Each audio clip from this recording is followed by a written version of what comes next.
আসসালামু আলাইকুম। আমাদের 10 মিনিট স্কুলের অ্যাডমিশন প্রোগ্রামের আজকের ক্লাসটিতে আপনাদের সবাইকে স্বাগতম। আমি সৈয়দ আল নাহিয়ান আজকে পদার্থবিজ্ঞান প্রথম পত্রের অধ্যায় ৮ পর্যায়ভিত্তিক গতি বা পিরিয়ডিক মোশন নিয়ে আপনাদের সামনে আলোচনা করতে এসেছি। তো আমাদের আজকে আলোচনার বিষয়বস্তুর মধ্যে থাকবে, প্রথমে আমরা পর্যায়বৃত্ত গতি সম্পর্কে আইডিয়া নিব। তারপর আমরা স্থানিক এবং কালিক পর্যায়, that is spatial and temporal periodicity, সেটা নিয়ে কথাবার্তা বলবো। তারপর স্পন্দন গতি বা হারমোনিক মোশন নিয়ে কথাবার্তা বলবো। তারপর থাকবে আরও সরলসন্ধিত স্পন্দন, সরল দোলকের গতির শক্তি এবং স্প্রিং এর দোলন নিয়ে আলোচনা। তো চলুন আমরা আর দেরি না করে আজকে আস্তে আস্তে প্রতিটি আলোচনায় ঢুকে যাই। যে কোনো মুহূর্তে যদি আপনাদের ক্লাস নিয়ে কোনো সন্দেহ থাকে বা কোনো রকম কোনো ঝামেলা মনে হয় কোনো টপিক বুঝতে, আমি আপনাদেরকে রিকোয়েস্ট করে বলবো ঠিক সেই মুহূর্তে ভিডিওটি একটু পজ করে কষ্ট করে রিওয়াইন্ড করে প্রিভিয়াস টপিকগুলো একটু দেখে নিন। অনেক ধন্যবাদ। তো প্রথমেই আমরা আজকে আলোচনা করব পর্যায়ভিত্তিক গতির ডেফিনিশন নিয়ে। বলা হচ্ছে কোনো বস্তুর গতি যদি এমন হয় যে একটি নির্দিষ্ট সময় পরপর বস্তুটির গতির পুনরাবৃত্তি ঘটে, তবে ওই গতিকে পর্যায়বৃত্ত গতি বলা হয়।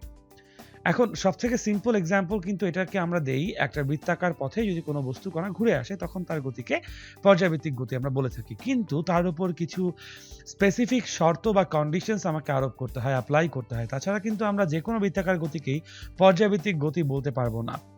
ফর এক্সাম্পল আমরা ধরি এরকম একটা বৃত্তপথে কোনো একটা বস্তু কণা ঘুরছে। Please pardon my free hand drawing, আমার আসলে অতটা ভালো হ্যান্ড ড্রয়িং হয় না, দ্যাটস ওয়াই এটা খুব একটা পারফেক্ট বৃত্ত হয়নি। But let's try to understand আসলে কি হচ্ছে এখানে। ধরে নিচ্ছি এটা একটা বৃত্তাকার গতিপথ এবং সেই বৃত্তাকার গতিপথের কেন্দ্র ধরে নিচ্ছি আমাদের এখানে আছে ও। তো ও কেন্দ্রকে ঘিরে বা ও বিন্দু বরাবর একটা অক্ষ যদি আমরা কল্পনা করি, যেই অক্ষর সাপেক্ষে কোনো একটা বস্তু কণা ঘুরে আসবে এবং সেই বস্তু কণাকে আমরা ধরছি এ বস্তু কণা। এখন যেহেতু বস্তু কণাটা ঘুরবে, তাই কৌণিক গতি অনুযায়ী তার একটা কৌণিক বেগ বা বৃত্তাকার পথে গতি বেগ থাকা উচিত, তাই তো? এবং আমরা জানি বৃত্তাকার গতিবেগ আইদার হবে অ্যান্টি ক্লকওয়াইজ অথবা ক্লকওয়াইজ। আমরা ধরে নিচ্ছি ইন দিস পার্টিকুলার কেস এই এ কণাটি ও কেন্দ্রকে ঘুরে অ্যান্টি ক্লকওয়াইজ ডিরেকশনে ওমেগা সমকৌণিক বেগে ঘুরে আসছে, ঠিক আছে? তো ওমেগাকে আমরা ধরে নিচ্ছি কি, ওমেগা হচ্ছে এখানে সমকৌণিক বেগ। কেন আমরা ওমেগাকে সমকৌণিক বেগ ধরে নিতে হচ্ছে আমাদেরকে? খেয়াল করে যদি দেখি, পর্যায়বৃত্ত গতি সংজ্ঞায় বলা হয়েছে একটি নির্দিষ্ট সময় পর পর বস্তু কণাটিকে ঘুরে একই জায়গায় ফিরে আসতে হবে, তাই তো? সো আমরা যদি বলি যে omega equals to twice pi divided by T, যেখানে এই টিটা হচ্ছে আমাদের বস্তু কণার জন্য পর্যায়কাল, তাহলে খেয়াল করে দেখি যদি ওমেগাকে আমাদের কনস্ট্যান্ট ধরতে হয় বা ওমেগাকে যদি আমরা সামহাউ ধ্রুব ঘোষণা করতে পারি, তাহলে that equals to twice pi divided by T. Twice pi নিজে তো কনস্ট্যান্ট অবশ্যই, তখন টিকেও আমাদেরকে কি হতে হয়, কনস্ট্যান্ট হতে হয়। তার মানে আমরা বলতে চাচ্ছি ধ্রুব পর্যায়কাল পাচ্ছি আমরা তখনই যদি আমরা বস্তু কণাটিকে একটি সুষম কৌণিক বেগে ঘুরে আসতে অ্যালাউ করি, তাই তো?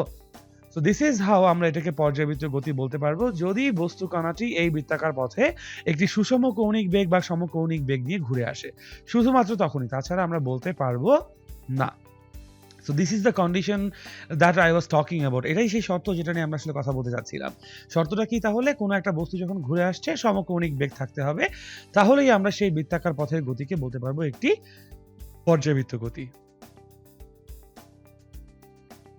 এখন এই পর্যায়ভিত্তিক গতি নিয়ে যদি আমরা আরেকটু ডিটেইলড আলোচনায় চলে যাই, দ্যাট মিনস আমরা চাই এই গতি ধরে নিচ্ছি ইকুয়েশন বের করতে। ইকুয়েশনগুলো দেখতে কিরকম হবে? খুব ভালো কথা। এখন আমরা একটা জিনিস চিন্তা করি যে এই যে পুরো স্ট্রাকচারটা আছে আমাদের কাছে, সেই স্ট্রাকচারটাকে আমরা আবার রিড্র করি আমাদের এই লেফট সাইডে।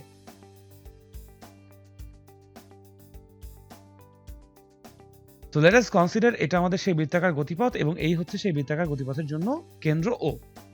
এবার আমরা বলছি যে এই বৃত্তকে কেন্দ্র মানে এই ও কে কেন্দ্র করে যে বস্তু কণাটি ঘুরে আসবে, সেই বস্তু কণাটা হচ্ছে এ বস্তু কণা।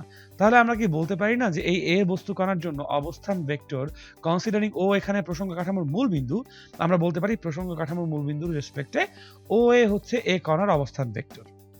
এবং বললাম এ অবস্থানে কণাটি টি ইকুয়ালস টু 0 মুহূর্তে যাত্রা শুরু করছে। এখন বিফোর গোয়িং এনি ফার্দার আমরা ধরে নিচ্ছি যে আমাদের এই স্ট্রাকচারের আরো লেফটে একটা টর্চ লাইট আছে। ধরে নিই এখানে আমার একটা টর্চ লাইট আছে, যেই টর্চ লাইট প্রচন্ড তীব্র একটা আলো এই পুরো স্ট্রাকচারের উপর ফেলছে, অথবা স্পট। আমরা যদি টর্চ লাইট চিন্তা না করতে যাই, আমরা এটাও চিন্তা করতে পারি বিশাল একটা এলইডি প্যানেল আছে এখানে, যেটা আসলে পুরো স্ট্রাকচারটাকে ইলুমিনেট করছে বা আলোকিত করছে, এবং সেই আলোটাকে আমরা ধরে নিচ্ছি লেটস সে এরকম একটা কালো পর্দার উপর ফেলছি।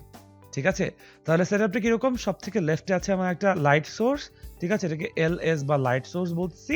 মাঝখানে আমাদের রেফারেন্স স্ট্রাকচার বা রেফারেন্স ফ্রেম আরএফ, এবং এই পাশে আছে আমাদের জন্য একটা পর্দা বা কার্টেইন। ঠিক আছে, তো আমাদের বেসিক কনসেপ্টটা হচ্ছে এরকম, এখান থেকে যখন লাইটটা আসবে সমস্ত পাথটাকে লাইট ইলুমিনেট করবে, পুরো পর্দাতে তো আমরা লাইট পাবো, কিন্তু যেহেতু এই এ পয়েন্টে এখন একটা বস্তুকণ অবস্থান করছে, তাই এ পয়েন্ট বরাবর আমরা দেখব একটা শ্যাডো বা ছায়া আছে।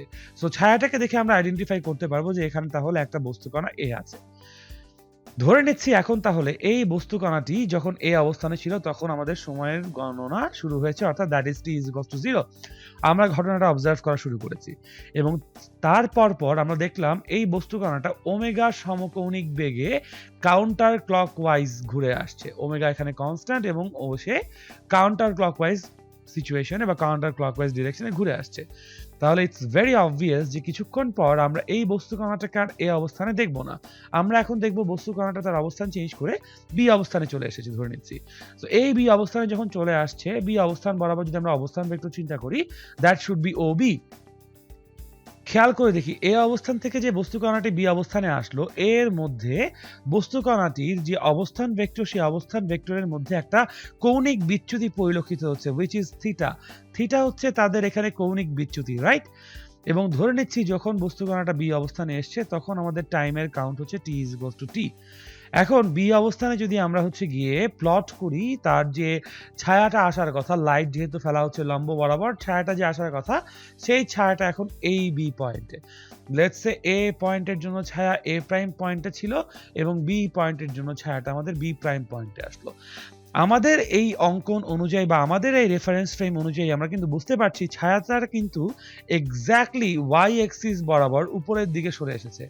আমরা যদি খেয়াল করি একটু ক্লোজলি, আমাদের এই ছায়াটা এ প্রাইম থেকে বি প্রাইম যে দূরত্ব অতিক্রম করেছে, এটা কিন্তু পুরোপুরি স্ট্রেট লাইন এবং কোন দিকে খাড়া ওয়াই অ্যাক্সিস বরাবর। বাট অ্যাকচুয়াল স্ট্রাকচার বা রেফারেন্স ফ্রেমে যদি আমরা তাকাই, এ থেকে বি এর দিকে যে সরণটা হয়েছে দেখতেই পাচ্ছি, this is a curved path.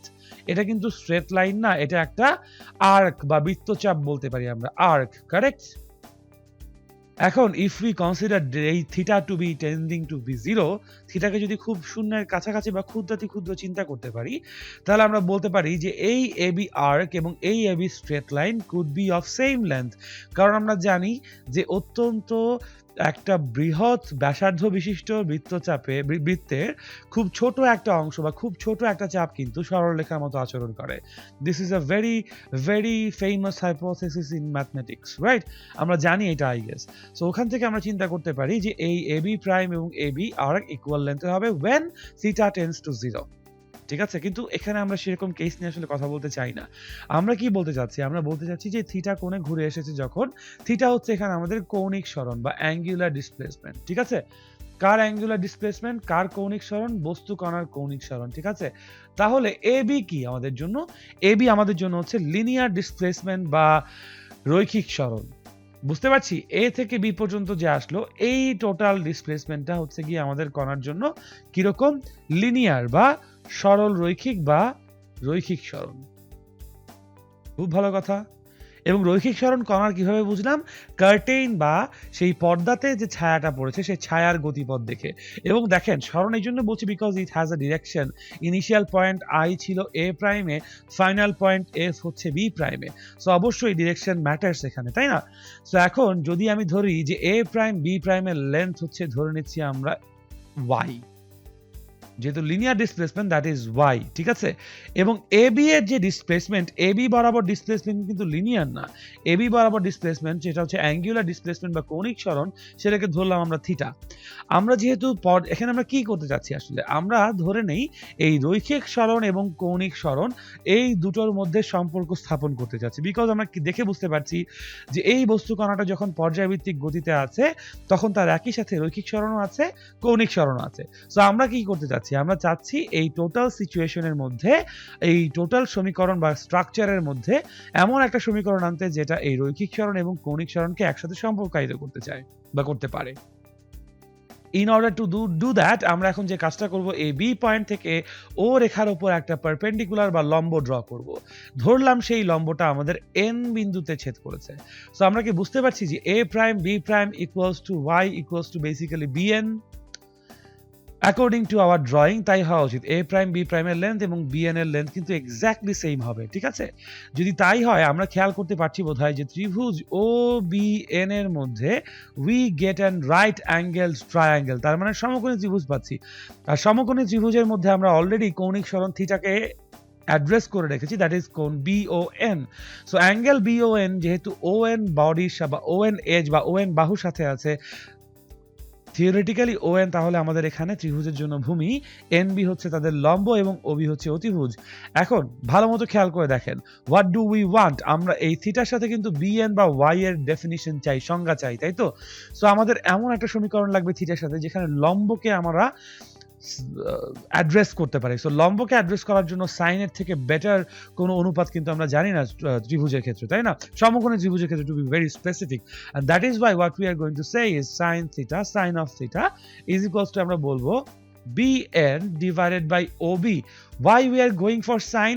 Because bn কিন্তু y কে নির্দেশ করছে অবশ্যই, এবং এই যে আমাদের OB কিন্তু হচ্ছে অবস্থান ভেক্টর, ঠিক আছে, but OB is also the radius of this whole circle. এই সম্পূর্ণ বৃত্তের ব্যাসার্ধ কিন্তু r, ঠিক আছে। এই ব্যাসার্ধ r এর একটা স্পেসিফিকেশন আছে, সেটা আমরা একটু পরের পেজেই দেখবো ইনশাআল্লাহ, বা পরের টপিকেই দেখবো ইনশাআল্লাহ। মানগুলো যদি এখন আমরা বসিয়ে দেই, আমরা কিন্তু পাচ্ছি sin theta is equals to y divided by r, অথবা y equals to পাচ্ছি r sin theta.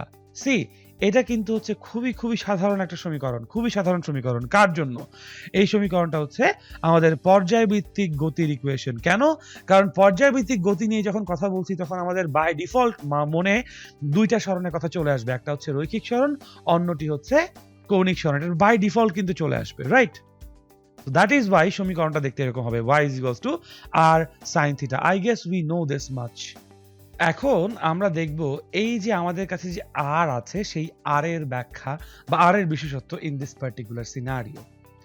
তো চলুন তাহলে আমরা যেটা করব, যেহেতু নতুন পেজে এসেছি, আমরা আবার আমাদের এই রেফারেন্স ফ্রেমটাকে এঁকে ফেলি, ঠিক আছে। যতবার একটা জিনিস মাথায় রাখবেন, আমরা যতবার একটা রেফারেন্স ফ্রেমকে রিপিট করব ডিফারেন্ট টপিকের জন্য, আমাদের জন্য ব্যাপারটা বুঝতে তত বেশি ইজিয়ার হবে। And that goes also for solving problems. যখন আমরা প্রবলেম সলভ করব তখনও কিন্তু আমরা বারবার করে রেফারেন্স ফ্রেমগুলোকে সামনে নিয়ে আসব। তো এখন আমরা যেটা বলছি, ধরে নিচ্ছি এই হচ্ছে একটা বৃত্তাকার গতিপথ। বৃত্তাকার গতিপথের কেন্দ্র হচ্ছে কি, ধরে নিচ্ছি আমাদের এখানে ও, এবং আমরা অ্যাজ ইউজুয়াল ধরে নিচ্ছি যে এই যে ও কেন্দ্রকে কেন্দ্র করে একটা বস্তুকণা এ ঘুরে আসছে। খুব ভালো কথা। এখন আগের মতোই আমরা হচ্ছে গিয়ে আমাদের আরো ফার লেফটে কি রাখছি, একটা এলইডি প্যানেল রাখছি, which is creating a very strong light source, emitting light source. এটা তো আমাদের জন্য রেফারেন্স ফ্রেম RF, যেখানে আমরা ঘটনা বা অবজারভেশন করছি। এবং in this place আমাদের কি আছে, একটা কার্টেন আছে, একটা পর্দা আছে। খুব ভালো কথা। What will we do now is, এবার আমরা পুরো মোশনটাকে অবজার্ভ করব আরো ক্লোজলি। সো যখন ও অবস্থানে আছে, ও এ হচ্ছে গিয়ে অবস্থান ভেক্টর, কিছুক্ষণ পর আমরা as we thought previously যে বি অবস্থানে এসেছিল, রাইট? তারপর কিন্তু আমরা অবজার্ভ করিনি। হোয়াট ইফ এখন আমরা আরো অবজার্ভ করব, তো কিছুক্ষণ পর তাহলে কোথায় আসবে, সি পয়েন্টে আসবে। and we have to remember যে আমাদের এখানে যে মোশনটা আছে, that's going counter clockwise or anti clockwise with a angular velocity of omega. খুব ভালো কথা। তাহলে এর পরে বি, বি এর পরে সি, সি এর পরে we will see somewhere around D. এরপর আমরা দেখব somewhere around let's say E, then let's say আমরা দেখব somewhere around F, যেহেতু সম্পূর্ণ ঘুরে আসবে সমকৌণিক বেগে অবশ্যই এই পয়েন্টগুলো সে কিছুক্ষণ পরপরই অতিক্রম করবে। এরপর let's say G, and then let's say we will see this thing in H, and that is how it will complete its motion and come into A again. So এই যেভাবে ঘুরে আসছে, বারবার করে ঘুরে আসছে, যেহেতু সমকৌণিক বেগ, constant velocity, so obviously we can say যে না, অবজেক্টটা হচ্ছে গিয়ে আলটিমেটলি একই টাইম পরে এ তে আসবে। দেখেন, the difference with this and the previous reference frame is আমরা কিন্তু এই পার্টিকুলার জায়গায় বি তে এসে শেষ করে ফেলেছি তাদের observation, but now we are not doing that. এখন আমরা বলছি যে ঠিক আছে, right now he is completing the whole motion, এবং এই পুরো মোশন পিরিয়ড জুড়ে যদি আমি হচ্ছে গিয়ে তাদের যে ছায়াটা আছে, আমি যদি সেই ছায়াটাকে হাইলাইট করি, সি এখান থেকে আস্তে আস্তে আস্তে আস্তে এই পয়েন্টে এ প্রাইমের একটা ছায়া পড়বে, তাই না? And খেয়াল করেন, if I skip all other points and go to C directly, C পয়েন্টের পরে কিন্তু এইখানে একটা C প্রাইম ছায়া পড়বে, and then he will come around to, let's come around to G, G পয়েন্টের জন্য কিন্তু ছায়াটা এই পয়েন্টে আসবে, so that's H prime or G prime, my bad, that will be G prime not H prime because এর পাশে G আছে, well whatever we know একই হবে, but ultimately আমি একটু just my OCD is kicking in anyways, যেটা বলছিলাম, এ কণা থেকে যখন সে ঘুরে ঘুরে বি তে আসলো, বি তে তো অবশ্যই আমরা ছায়া পাবো, ডি তে অবশ্যই আমরা ছায়া পাবো, আমরা ই তেও ছায়া পাবো, আমরা এফ এও ছায়া পাবো, আমরা এইচ এও ছায়া পাবো। তো আমি যেটা বলতে চাই সেটা হচ্ছে, এ প্রাইম থেকে সি প্রাইমে যখন ছায়া উঠছে তখন কিন্তু আসলে বস্তুকণা এ থেকে সি এর দিকে ঘুরে যাচ্ছে, তাই না? তো যখন বস্তুকণাটা এ থেকে সি এর দিকে ঘুরে যাচ্ছে, এটা কিন্তু কার্ভ পাথ, আর এই এ প্রাইম সি প্রাইম একটা স্ট্রেট লাইন, বাট আমরা যদি এখন ওসি এর লেন্থ চিন্তা করি, ওসি এর লেন্থ দেখে বুঝতেই পারছি এটা কিন্তু ওজি এর লেন্থের সমানই হবে, যেটা হবে আসলে আমাদের জন্য বস্তু কণার যে বৃত্তপথ, তার সেই বৃত্তপথের ব্যাসার্ধ আর, তাই তো? সো এই যে বৃত্তপথের ব্যাসার্ধ যেটা আছে আর, সেই আর এই এ প্রাইম সি প্রাইমের দৈর্ঘ্যের সমান, এবং এটা হচ্ছে এ প্রাইম এইচ প্রাইমের দৈর্ঘ্যের সমান, এবং এইটুকুকে আমরা জানি, এটাকে আমরা বলবো বিস্তার। কেন বিস্তার বলবো? কারণ যদি আমরা এ প্রাইমের অবস্থানকে y ইকুয়ালস টু 0 বলি, তাহলে সি প্রাইমের অবস্থান হচ্ছে y ইকুয়ালস টু আমাদের জন্য r, এবং এইচ প্রাইমের অবস্থান কিন্তু আমাদের জন্য exactly y is equals to minus r। কোনো একটা পর্যাবৃত্ত গতিসম্পন্ন কণা তার সাম্যাবস্থান থেকে যে কোনো একদিকে সর্বাধিক যে দূরত্ব অতিক্রম করে তাকে বলে সেই কণার জন্য বিস্তার, তাই তো? এবং আমরা এখানে দেখেই বুঝতে পারছি এটা সাম্যাবস্থা, বিকজ এই y equals to 0 পয়েন্টে আমরা জানি বিভব শক্তির পরিমাণ সব থেকে কম আসবে, EP equals to 0 আসবে, এবং যেই পয়েন্টে বিভব শক্তি সব থেকে কম সেই পয়েন্টটাই আসলে, টু বি ভেরি অনেস্ট, আমাদের জন্য সাম্যাবস্থা। এই ব্যাপারটা মাথায় রাখতে হবে, EP equals to 0 মানেই সেখানে বিভব শক্তি শূন্য এবং সেখানে সাম্যাবস্থা অর্জিত হচ্ছে। আমরা তাহলে প্রিভিয়াস ইকুয়েশনকে এই ওয়াইজ লিখতে পারি, y is equals to r sin theta, y is equals to, তাহলে এখন সেটা হয়ে যাবে a sin theta, এবং যেহেতু সাম্যাবস্থান থেকে যাত্রা শুরু হয়েছে, সো আমরা যদি এরকম করে লিখি a sin theta plus 0, আমাদের কিন্তু সমস্যা নাই, তাই না? এই যে থিটা প্লাস 0 বলছি, এই জিরোটাকে বলছি আমরা কি, আদি দশা। এটাকে আমরা কি বলছি, আদি দশা। এন্ড উই অল নো এই আদি দশা কাকে বলা হয়, তাই না? কোনো একটা বস্তু কণা পর্যাবৃত্ত গতিতে যদি গতিশীল থাকে, তাহলে গতির একদম শুরুর মুহূর্তে সেই বস্তু কণাটি সাম্যাবস্থান থেকে কতটুকু কৌণিক দূরত্ব আছে সেটাই হচ্ছে আদি দশা। ফর এক্সাম্পল, আমাদের এখানে যেহেতু এ পয়েন্ট থেকে শুরু হয়েছে, that is T equals two 0, which is আবার কোইন্সিডেন্টালি y ইকুয়ালস টু 0, মানে সাম্যাবস্থা। যদি এ কণার আগে থেকে আমাদের টি ইকুয়ালস টু 0 অথবা এ কণার পরে থেকে টি ইকুয়ালস টু 0 কনসিডার করা হইতো, অর্থাৎ সাম্যাবস্থার আগে বা সাম্যাবস্থার পরে, তখন কিন্তু কিছুটুকু পার্ট আমাদেরকে অ্যাড করতে হইতো। সেই কৌণিক দশাটাই, মানে সেই কৌণিক দূরত্বটাই আসলে এখানে কৌণিক দশা বা আদি দশা। এখানে আমাদের জন্য OA ওয়াইজ হচ্ছে গিয়ে, this is the mark where we find the equilibrium position বা সাম্যাবস্থা। কিন্তু যদি বস্তু কণাটা সাম্যাবস্থানের কিছু পর থেকে, অর্থাৎ এই এ বিন্দু থেকে যাত্রা শুরু করে এবং তারপর বি পয়েন্টে আসে, দ্যাট ইজ তার জন্য হচ্ছে গিয়ে অতিক্রান্ত দূরত্ব এইটুকু হয় ওমেগা টি, ঠিক আছে? এই অংশটুকুকে বলবো আমরা ডেল্টা বা আদি দশা। সেটা কি? টি ইকুয়ালস টু 0 শুরু হয়েছে কোত্থেকে? টি ইকুয়ালস টু 0 শুরু হয়েছে হচ্ছে এ বিন্দু থেকে, কিন্তু বস্তু কণাটার সাম্যাবস্থা আরো কিছু দূর আগে আছে, অর্থাৎ আমাদের এই বস্তু কণাটি সাম্যাবস্থানের পর থেকে যাত্রা শুরু করেছে। তো তখন আমাদের জন্য ইকুয়েশন হবে y is equals to a sin থিটার জায়গায় আমরা বসবো ওমেগা টি প্লাস ডেল্টা। এই ওমেগা টি প্লাস ডেল্টা পুরোটাই হচ্ছে থিটা, যেটাকে আমরা বলবো আলটিমেটলি দশাকোণ। ঠিক আছে, দশাকোণ কাকে বলে? কোন একটি বস্তু কণা t ইকুয়ালস টু 0 থেকে একদম t ইকুয়ালস টু t পর্যন্ত যেটুকু দূরত্ব অতিক্রম করেছে সেটা তো তার কৌণিক সরণ, তাই না? আর দশাকোণ হচ্ছে কোন একটা বস্তু কণা তার যাত্রার শেষে, পর্যায়ভিত্তিক যাত্রার শেষে সাম্য অবস্থান থেকে যতটুকু দূরত্বে আছে সেইটুকুই হচ্ছে তার দশাকোণ। ঠিক আছে, থিটা এখানে কিন্তু দশাকোণ বুঝতে হবে। থিটা প্লাস 0 বলছি যদিও। ও আচ্ছা, এখানে যে জিনিসটা আমাদের বলে নেওয়া দরকার সেটা হচ্ছে থিটা ইজ ইকুয়ালস টু আমরা জানি ওমেগা টি। কেন? কারণ যেহেতু সমকোণিক বেগে ঘুরছে তার কৌণিক সরণ থিটা ইকুয়ালস টু হবে omega t, s is equals two vt এর মতো, right? So that is why আমরা এখানে বলবো y is equals two omega T plus delta, কারণ সে কিন্তু সাম্যাবস্থানে কিছু দূর পর থেকে শুরু করছে। কিন্তু বস্তু কণাটা যদি সাম্যাবস্থানে কিছু দূর আগে থেকে যাত্রা শুরু করতো, in that case that would have been, let's say এখান থেকে যাত্রা শুরু করছে and that is delta, তাহলে এই সিচুয়েশনের জন্য আমাদের ইকুয়েশন হতো y is equals to a sin omega t minus delta। and আমরা এই ব্যাপারটা আস্তে আস্তে আরো যত দূর আগাবো তত ব্যাপারটা আই গেস বুঝতে পারবো। তো আমাদের পরবর্তী স্লাইডে আমরা যেটা নিয়ে আলোচনা করব সেটা হচ্ছে স্থানিক এবং কালিক পর্যায়ক্রম বা স্পেশিয়াল অ্যান্ড টেম্পোরাল পিরিয়ডিসিটি। স্থানিক পর্যায়কেই বলা হয়েছে পর্যায়বৃত্তির পর্যায়কাল যদি স্থান সাপেক্ষ হয় তখন তাকে আমরা বলছি স্থানিক পর্যায়ক্রম। দ্যাট মিনস যেটা আমরা চিন্তা করছিলাম এতক্ষণ ধরে যে একটা বৃত্তাকার পথে একটা বস্তুকণা ঘুরে আসবে, ধরে নিচ্ছি সেই বৃত্তাকার পথের বস্তুকণার কেন্দ্র হচ্ছে ও এবং বস্তুকণাটি হচ্ছে এ বিন্দুতে অবস্থান করছে শুরুতে। তাহলে যখন সে ও এ থেকে ঘুরে সম্পূর্ণ টুয়াইস পাই কোণ অতিক্রম করে আবার যখন এ বিন্দুতে আসবে, তার স্থানিক দূরত্ব যদি আমরা চিন্তা করি, কৌণিক সরণ কতটুকু? কৌণিক সরণ কিন্তু টুয়াইস পাই, এবং আমরা জানি রৈখিক সরণ কতটুকু, আসলে এইটুকুর মধ্যে রৈখিক সরণ কিন্তু 0 হবে, বিকজ এ বিন্দু থেকে যাত্রা করে সে আবার এ বিন্দুতে এসেছে। সো যেহেতু সে কৌণিক দূরত্ব অতিক্রম করছে বা কৌণিক সরণ তার হচ্ছে, তো প্রতি টুয়াইস পাই সরণ কৌণিক সরণ পরপর বা কৌণিক দূরত্ব পরপর সে একই বিন্দুতে আসছে।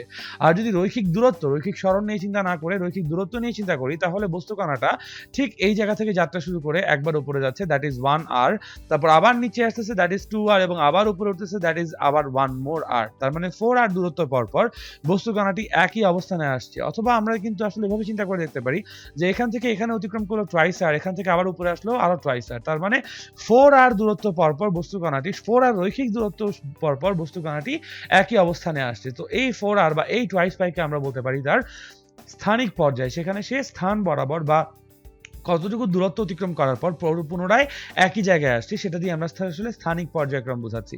আর কালিক পর্যায়ক্রম আমরা জানি যে তার পর্যায়কাল যেটা, সেই পর্যায়কালকে যখন আমরা সময় সাপেক্ষে প্রকাশ করি, that is omega equals to আমরা জানি টুয়াইস পাই, আমরা সবাই জানি ওমেগাকে আমরা কনস্ট্যান্ট বলবো, সো টিটাও তখন কনস্ট্যান্ট, অর্থাৎ একটা নির্দিষ্ট সময় পর পর সে যে একই জায়গায় আসছে সেটাকে আমরা কালিক পর্যায়ক্রম বা টেম্পোরাল পিরিয়ডিসিটি হিসেবে উল্লেখ করছি।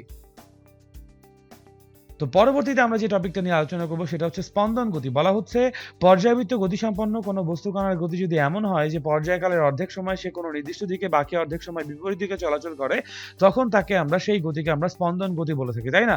আমরা যদি প্রিভিয়াস দুটো স্লাইড আগে একটু দেখে আসি, এখানে আমরা বলছিলাম যখন এই কণাটা এই বিন্দু থেকে ঘুরে আবার এই বিন্দুতে আসছে, ততক্ষণে কিন্তু আমাদের এই বস্তু কণার ছায়াটা এ প্রাইম থেকে সি প্রাইমে উঠে এইচ প্রাইম পর্যন্ত নামে, আবার সি প্রাইমে যায়। আমরা যদি সি প্রাইম থেকে এইচ প্রাইম পর্যন্ত গতির কথা চিন্তা করি, প্রথমে সে নিচের দিকে নামছিল, আবার যদি এইচ প্রাইম থেকে সি প্রাইমের দিকে যাই তাহলে সে কিন্তু উপরের দিকে উঠছে। এবং খেয়াল করে দেখি আমরা যদি হচ্ছে সি প্রাইম থেকে এইচ প্রাইমের দিক পর্যন্ত একটা নির্দিষ্ট ডিরেকশন, এইচ প্রাইম থেকে সি প্রাইমের দিকে অন্য পুরোপুরি অপোজিট ডিরেকশন কিন্তু, তাই না? এবং যদি আমরা একই জায়গায় আনতে চাই কণাটাকে, যদি ধরে নিই সি প্রাইম থেকে জার্নি শুরু করছে, তাহলে সি প্রাইম থেকে এইচ প্রাইম পর্যন্ত একদিক এবং এইচ প্রাইম থেকে সি প্রাইম টোটালি ভিন্ন দিক, এবং পুরোটা মিলে তার একটা সম্পূর্ণ পর্যায় হচ্ছে, তাই না? সো এই ক্ষেত্রে কিন্তু আমরা বলতে পারি যে বস্তুকণাটি প্রকৃতপক্ষে তার গতিকালের অর্ধেক সময় একদিকে, বাকি অর্ধেক সময় টোটাল বিপরীত দিকে যাত্রা করেছে। আমি যদি এটাকে আরেকটু সিম্পলিফাই করে এক্সপ্লেইন করি, তাহলে সরল দোলক বা সিম্পল পেন্ডুলামের উদাহরণ দিতে হবে। আমরা জানি সরল দোলক বা সিম্পল পেন্ডুলাম তাকেই বলি যার গতি সরল সঞ্চিত স্পন্দন বা সরল স্পন্দন গতি, যেটাকে আমরা সিম্পল হারমোনিক মোশন বলেছি। ধরে নিচ্ছি এই হচ্ছে ঝুলন বিন্দু থেকে ঝুলে আছে একটা পেন্ডুলাম, এই হচ্ছে কি তার বব, এটা হচ্ছে কি তার কার্যকরী দৈর্ঘ্যের সুতা বা যে সুতার সাহায্যে সে ঝুলে আছে। খুব ভালো কথা। এখন আমরা জানি এই সিম্পল পেন্ডুলামের জন্য কৌণিক বিস্তার 1 ডিগ্রি থেকে 4 ডিগ্রি হতে হবে, তাছাড়া কিন্তু আসলে আমরা সেটাকে সরল দোলক বলতে পারবো না, তাই না? তাহলে কণাটার কথা যদি আমরা চিন্তা করি, কণাটা এই জায়গা থেকে জার্নি শুরু করছে। আমি যদি কোনো কারণে কণাটাকে বা এই ববটাকে ডান দিকে টান দিয়ে তারপর ছেড়ে দেই, তাহলে এই পর্যন্ত ধরে নিচ্ছি টান দিচ্ছি। তাহলে আমরা জানি কণাটা এর বাইরে আসলে দূরত্ব অতিক্রম করবে না এবং বাম পাশেও ঠিক একই পরিমাণ দূরত্বই সে যাবে। সো এটাকে আমি যদি x = 0 বলি এই পয়েন্টটাকে, তাহলে এই পয়েন্টটা আমার জন্য হচ্ছে x = a এবং এই পয়েন্টটা আমার জন্য হচ্ছে x = -a। একটা ধনাত্মক বিস্তার, একটা তার ঋণাত্মক বিস্তার। আমরা জানি যে কোনো একদিকে সর্বাধিক যে দূরত্ব সে অতিক্রম করছে। তো খেয়াল করে দেখি যখন কণাটাকে আমরা টান দিয়ে এই পর্যন্ত এনেছি, তার যাত্রা শুরু হচ্ছে ধরে নিচ্ছি এই জায়গা থেকে। তাহলে t = 0 তে x = a থেকে শুরু করে সে আগে x = -a পর্যন্ত যাবে, which is toward the negative direction of x, এবং তারপর সে x = a দিকে আস্তে আস্তে ধাবিত হবে এবং তারপর সে আবার এই বিন্দুতে এসে মিলবে। সো আমরা বলতে পারি এই ক্ষেত্রে তার সমস্ত যে স্পন্দন গতি, সমস্ত যে পর্যায়কাল, তার অর্ধেক সময় সে একদিকে গতিশীল ছিল, বাকি অর্ধেক সময় বিপরীত দিকে গতিশীল ছিল। এরকম গতিকেই আমরা বলেছি বেসিক্যালি সরল সঞ্চিত স্পন্দন, তাই নয় কি? এবং তার উপর বেস করে আমরা বেসিক্যালি পর্যায়বৃত্ত গতিসম্পন্ন কোনো বস্তু কণার উপর কার্যকর ত্বরণ যদি গতিপথের একটা নির্দিষ্ট বিন্দু অভিমুখে এমনভাবে ক্রিয়া করে যে তার মান ওই বিন্দু হতে বস্তুর সরণের মানের সমানুপাতিক হয়, তবে বস্তুর গতিকে সরল সঞ্চিত স্পন্দন গতি বলা হয়, which we know very well। এবং এই হচ্ছে আমাদের সরল দোলকের জন্য ডিফারেন্ট ইকুয়েশনস। আমরা এখানে খেয়াল করে দেখি, আমরা ইকুয়েশন গতি সমীকরণ বলেছি x = a sin ωt plus delta। আমরা আমাদের কয়েক স্লাইড আগে সেই ইকুয়েশন বলেছিলাম y = a sin ωt plus delta। কারণ ছিল আমাদের এখানে গতিটা আমরা y অ্যাক্সিস বরাবর চিন্তা করেছি, বাট সরল দোলকের ক্ষেত্রে যদি আমরা চিন্তা করি, এখানে আমরা যে ইকুয়েশনটা বলছি, এখানে যেহেতু x অক্ষ বরাবর তাদের গতি আছে, তখন আমরা কিন্তু তাকে x = a sin ωt plus delta হিসেবে ট্রান্সলেট করে x অ্যাক্সিস বরাবর ইকুয়েশন নিয়ে কাজ করতে পারি, তাই না? সো এখানে বেসিক্যালি আমরা সেটাকে সাধারণ সমীকরণ হিসেবে বলেছি এবং আমরা এখানে এই ωt plus ডেল্টাকে বলেছি তার দশাকোণ এবং ডেল্টাকে বলেছি তার আদি দশা, ইনিশিয়াল ফেজ। এবং দশা বলতে কি বোঝাই? দশা বলতে বোঝাই যেই মান দ্বারা আমরা একটা কণার বেগ, ত্বরণ, সরণ সবকিছুর মান প্রকাশ করতে পারি। একটা জিনিস খেয়াল করে দেখেন, x = a sin ωt plus delta, আর we know very well velocity কিভাবে আসবে। সরণের সমীকরণকে একবার সময়ের সাপেক্ষে ডিফারেন্সিয়েট করলে আমরা কি পেয়ে যাব? আমরা হচ্ছে কি বেগের সমীকরণ পেয়ে যাব। এবং বেগের সমীকরণের মধ্যে খেয়াল করে দেখেন, এখানে আমাদের ωt plus delta আসবে। আবার এই বেগের সমীকরণকে আরো একবার সময়ের সাপেক্ষে ডিফারেন্সিয়েট করলে we will get the equation -ω² a sin ωt plus delta। এখানেও কিন্তু আমার ωt plus delta আছে। সো ωt plus delta এমন একটা ভ্যালু যা জানলে x ও জানা যাবে, v ও জানা যাবে, a ও জানা যাবে, বিকজ a এবং ω ওই পার্টিকুলার কণার জন্য কিন্তু অলওয়েজ কি থাকবে? কনস্ট্যান্ট থাকবে, তাই না? a হচ্ছে তার বিস্তার এবং ω হচ্ছে তার কৌণিক বেগ। Exactly. So this is why আমরা হচ্ছে গিয়ে এই মানটুকুকে বলি দশা, দশা কোণ বা phase. কোনটুকুকে? ωt plus delta, ωt plus delta। এখানেও আছে ωt plus delta। এটা পুরোটা হচ্ছে দশা কোণ বা দশা, এবং ডেল্টা হচ্ছে তার জন্য আদি দশা। খেয়াল করে দেখেন, আমরা হচ্ছে এখানে দুই রকম ফাংশন পাচ্ছি। x is a function of time যখন, তখন a sin ωt plus delta। v যখন ফাংশন অফ টাইম তখন a cos ωt plus delta। এবং a যখন অ্যাক্সিলারেশন যখন ফাংশন অফ টাইম, তখন তাকে আমরা -ω² a sin ωt plus delta দিয়ে এক্সপ্রেস করছি। কিন্তু v এবং a কে যখন আমরা ফাংশন অফ x আকারে এক্সপ্রেস করছি, তখন কিন্তু আমাদের v = ω√a² plus x² এবং a is equals to -ω²x, এই দুইটা সমীকরণ পাচ্ছি। This are function of x বা স্পেস ফাংশন বলবো, টাইম ফাংশন, স্পেস ফাংশন দুটাই পাচ্ছি। কার জন্য? ভেলোসিটির জন্য এবং অ্যাক্সিলারেশনের জন্য। এবং এই সমীকরণটা আমরা জানি সরল সঞ্চিত স্পন্দনের যে সমীকরণ, সরণের সমীকরণ, সেটা সলভ বলি আমরা, তাই না? সলভ হচ্ছে x এবং this is the equation of a simple harmonic motion. এখান থেকে আমরা জানি ওমেগার ভ্যালু কতটুকু হবে, √k/m, k = m²। We know this very well. এখান থেকে আমরা পর্যায়কাল, তারপর হচ্ছে কম্পাঙ্ক, তারপর ম্যাক্সিমাম ভেলোসিটি এবং ম্যাক্সিমাম অ্যাক্সিলারেশন, সর্বোচ্চ বেগ, সর্বোচ্চ ত্বরণ নিয়েও আসলে সমীকরণগুলোকে পেয়ে থাকি এবং কাজ করে থাকি। এই সমীকরণগুলো সবাই আমরা সবাই পরিচিত, এবং যত আমরা এগুলো নিয়ে ম্যাথমেটিক্যাল প্রবলেম সলভ করব, আই গেস সমীকরণগুলোর ব্যবহার আমাদের জন্য আরেকটু ক্লিয়ার হবে।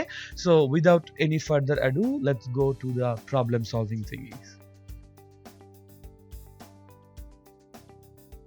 তো আমাদের এই প্রথম প্রবলেমে জিজ্ঞাসা করা হয়েছে, কোনো একটি সরল দোলন গতি সম্পন্ন কণার সমীকরণ দেওয়া আছে সেন্টিমিটার এককে, ওই গতির বিস্তার, পর্যায়কাল, সর্বোচ্চ বেগ এবং ত্বরণ নির্ণয় করতে বলা হয়েছে।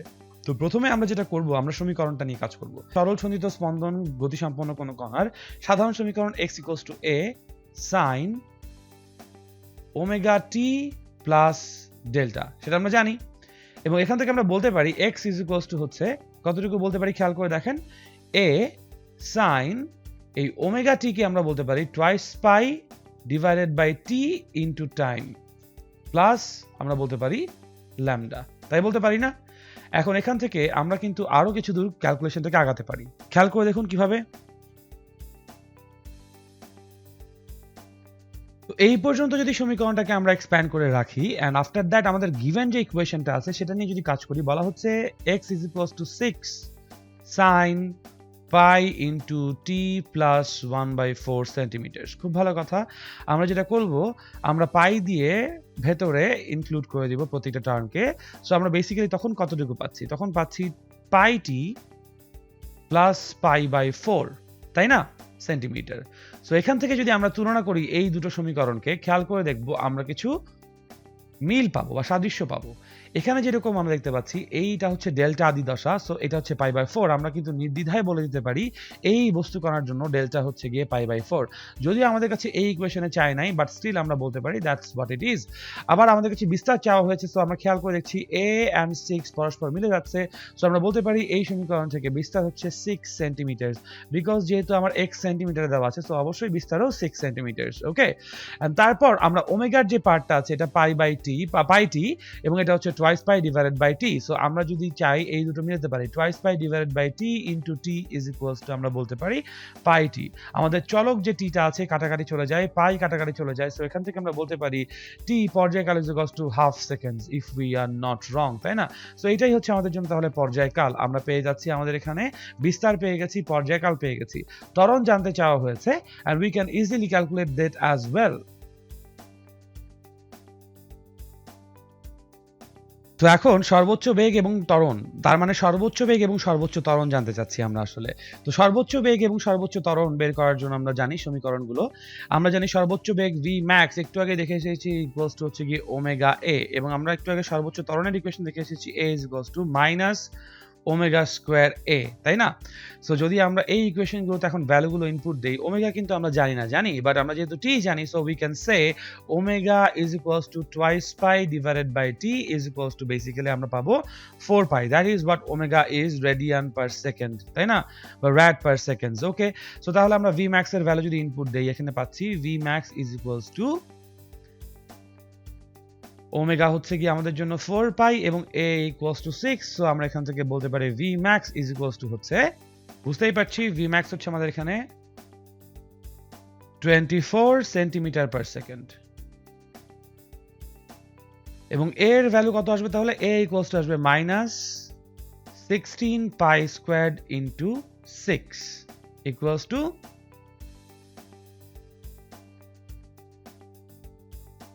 minus 96 pi squared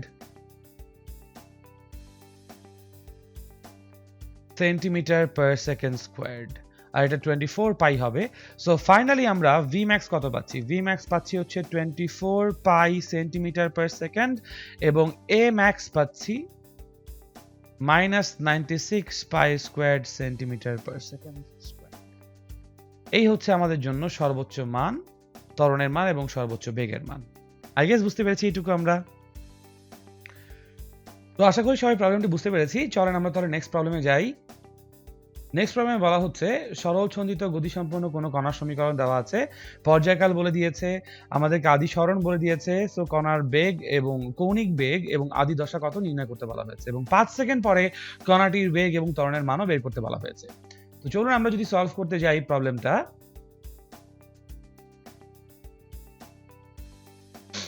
আমরা প্রথমে কণার সমীকরণটা লিখি। বলা হচ্ছে y is equals to 10 sin omega t plus delta. যেহেতু আমার কাছে কণার পর্যায়কাল বলে দিয়েছে, পর্যায়কাল t is equals to আমরা জানি 50 সেকেন্ডস, সো আমরা কিন্তু ইজিলি তার ওমেগা বা কৌণিক বেগ বের করতে পারি। Omega equals to twice pi divided by t or twice pi divided by 50 equals to আমাদের জন্য ভ্যালু হবে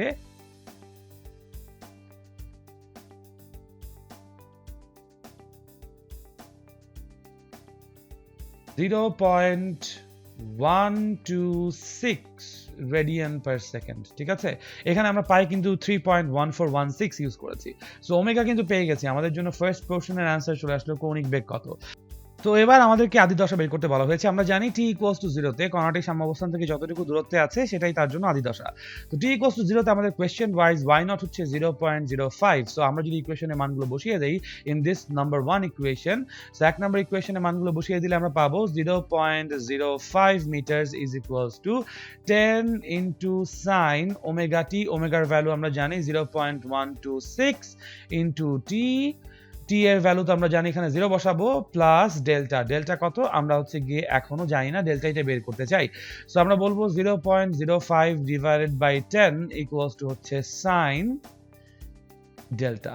তো এখান থেকে আমরা যে কাজটি করব সেটা হচ্ছে ডেল্টা ইজ ইকুয়ালস টু আমরা বলবো sin ইনভার্স 0.05 ডিভাইডেড বাই 10। এখন দেখেন এখানে যে কাজটা করতে হবে আমাদেরকে, প্রথমে ক্যালকুলেটরটাকে অবশ্যই রেডিয়ান মোডে নিতে হবে, ঠিক আছে? রেডিয়ান মোডে ক্যালকুলেটরকে না নিয়ে ক্যালকুলেশন আমরা করব না।